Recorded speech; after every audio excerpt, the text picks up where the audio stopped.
காலையிலே ஏஞ்சதுமே 7 மணிக்கு தாங்க ஏஞ்சதுமே போய் ஃப்ரெஷ்ஷாக போயிட்டு வந்துட்டு கொஞ்சமாக சந்தனம் வச்சுக்கலான்னு தான் வச்சுட்டு இருந்தேன். ஒரு நாளாவது மங்களகரமாக தெரியுமேன்ட்டு. டெய்லி நான் வீடியோ எடுக்கும்போது யோசிச்சுட்டே இருப்பேன். இன்றைக்காவது சாரி கட்டி ட்ரெஸ் போட்டு வீடியோ எடுக்கலாம் நல்லபடியா அப்படின்ட்டு. இருந்தாலும் காலையில் நேரம் முடியறதில்ல, சமைக்கணும், குழந்தைங்கள பார்த்துணும், வீடியோ எடுக்கணும். அதனால லேட் ஆகும்ட்டு நான் எதையும் பண்ணுறதில்ல. எப்படி நான் வீட்டில் இருக்கேன்னா அப்படியே தான் நான் வீடியோவில் காமிச்சிருக்கேன்.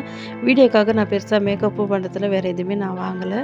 அவ்வளோ கஷ்டப்பட்டு வீடியோ போட்டே ஆகணுமான்ட்டு யாருமே கேட்டுறாதீங்க. ஏன்னா அதுக்கு தான பதில் ஏற்கனவே நான் வீடியோ போட்டிருக்கேன். நான் எதுக்காக யூடியூப் சேனல் ஆரம்பிச்சேன்ட்டு. வெளியில் என்ன பிரேக்ஃபாஸ்ட் பண்ணால் தோசை மாவு கொஞ்சம் அது ஃப்ரிட்ஜில் இருந்து எடுத்துகிட்டு வந்து வெளியே வச்சுட்டேன், தோசை ஊற்றிக்கலான்ட்டு. அதுக்கு குட்டி குட்டியாக வெங்காயம் கட் பண்ணி வச்சுட்டு அதுக்கப்புறம் கேரட் இஞ்சி அது துருவி வச்சுட்டேன். அழகாக தோசை ஊற்றிட்டு கேரட் வெங்காயம் எல்லாம் கட் பண்ணி வச்சு போட்டுட்டு ஒரு 5 நிமிஷம் விட்டு திருப்பினாக்கா அது கல்லோடு கல்ல ஓட்டுது. ஏன்னு பார்த்தா 2 நாளைக்கு முன்னாடி தான் தோசை கல்லில் சப்பாத்தி சுட்டுருக்கு, அதனால வரல தோசை. 4-5 தோசை ஊற்றி ட்ரை பண்ண தோசை வரமாட்டேன், ஆனால் வரவே இல்லை. சரி எடுத்து வச்சுட்டு அப்படியே கேஸை தீர்ந்து போச்சு. அதனால அம்மா வீட்டுக்கு போய் கீழே தோசை ஊற்றிட்டு வந்துட்டேன்.